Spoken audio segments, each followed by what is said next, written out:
up you guys? Welcome back to the channel. My name is Michelle. If you're new to the channel, welcome. I upload weekly bookish videos on this channel, and if you're into that sort of stuff, please join the club, subscribe, click that notification bell so you get updated whenever I post a new video. I'm gonna be doing my first ever monthly wrap-up video, so that's exciting. Technically speaking, I read 5 books the past month. I started The Cruel Prince end of May, and I wrapped the first book early, like first week of June. So that meant I read Cruel Prince, Wicked King, Queen of Nothing, Sorcery of Thorns, and To Kill a Kingdom. So that's a lot! I'm so proud of myself! Yay! Okay, hopefully I can keep that up for this month. With that said, the Folk of Air Trilogy, I want to talk about this because Holly was not allowed to do that to me. No, I've not read anything fairy related before, despite only reading. Oh no, I like to think that I dabble in other genres, but I do read predominantly fantasy, but I haven't read a fairy subgenre, which is crazy because there's so many out there, and this is my first one. I would say it's a really good introduction into the fairy world for me because it wasn't super intimidating or difficult to understand. The world building in Wicked King, though, that one took a while. There were a lot of mixed opinions about that book too, with it being boring or too time consuming to just kind of get their head wrapped around. But it was alright for me. All in all, I would give this whole series a whopping 8.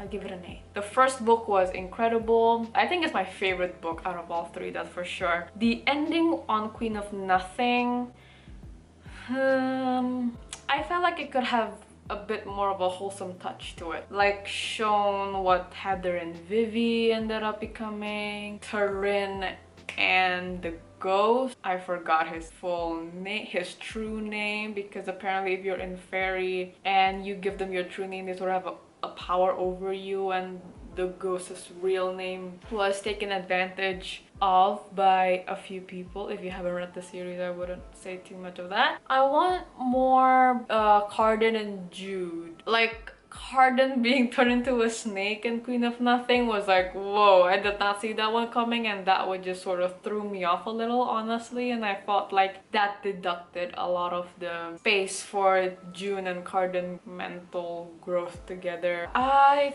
think for my first fairy read, I am not upset about it. I am also very happy that the copy that I have came in a box set, so it sits nicely on my bookshelf. Will I be recommending this trilogy to anybody? Sure, I will recommend Cruel Prince and then have them suffer the consequences of having to finish the other 2 books, because I like torturing people like that because I'm a horrible person. I would like to read more of like a fairy world fantasy series, standalones, if I ever come across any. But yeah, I really enjoyed the story. If you haven't read them, where are you?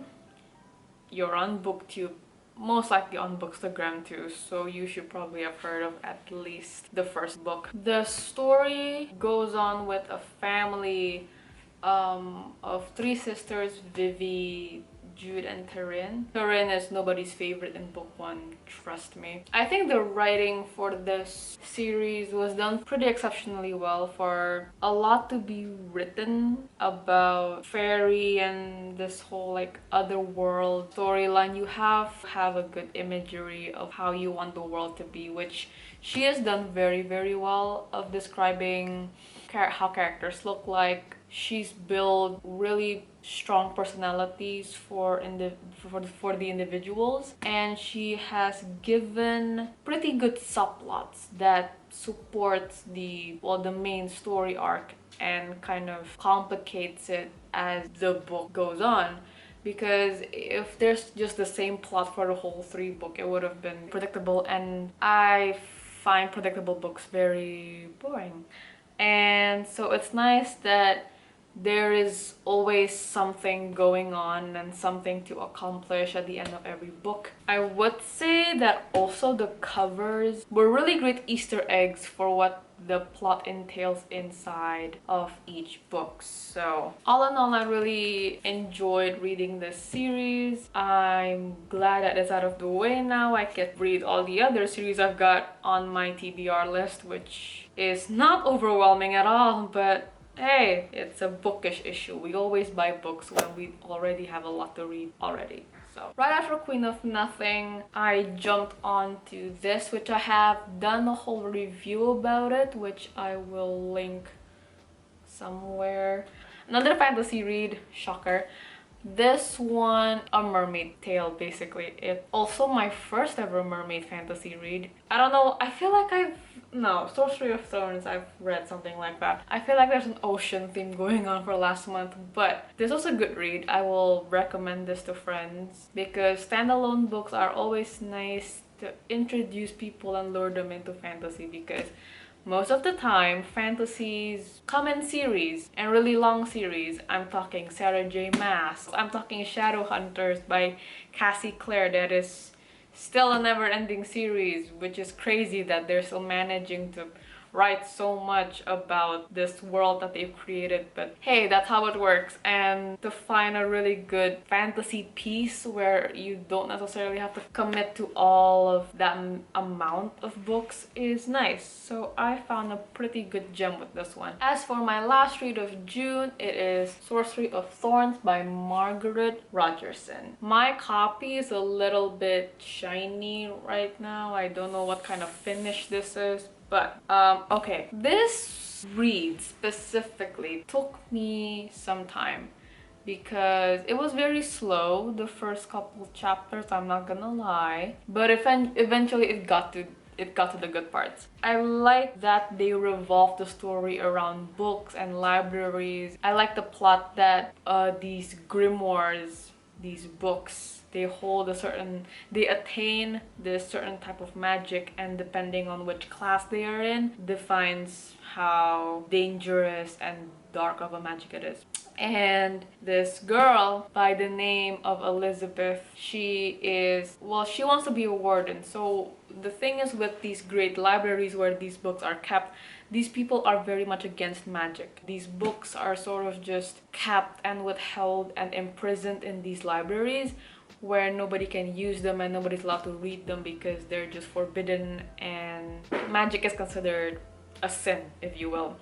And then she devotes her life to these books and protecting these books from any harm and any danger that comes into its path. The director who she finds in her a motherly figure because she was a child and of an orphan coming into the library, died. She was murderously killed, meeting a sorcerer for the first time, and then trusting people that her whole life she was taught prejudice against. And it's not unnecessarily enemies to lovers trope, but it was also just like the whole she understanding that the world that she was taught, the people that was always told for her to avoid, are not necessarily that bad. So this book entails a lot of sorcery, magic, friendship, a found family within these people that would look like in hindsight a horrible match. I think trust.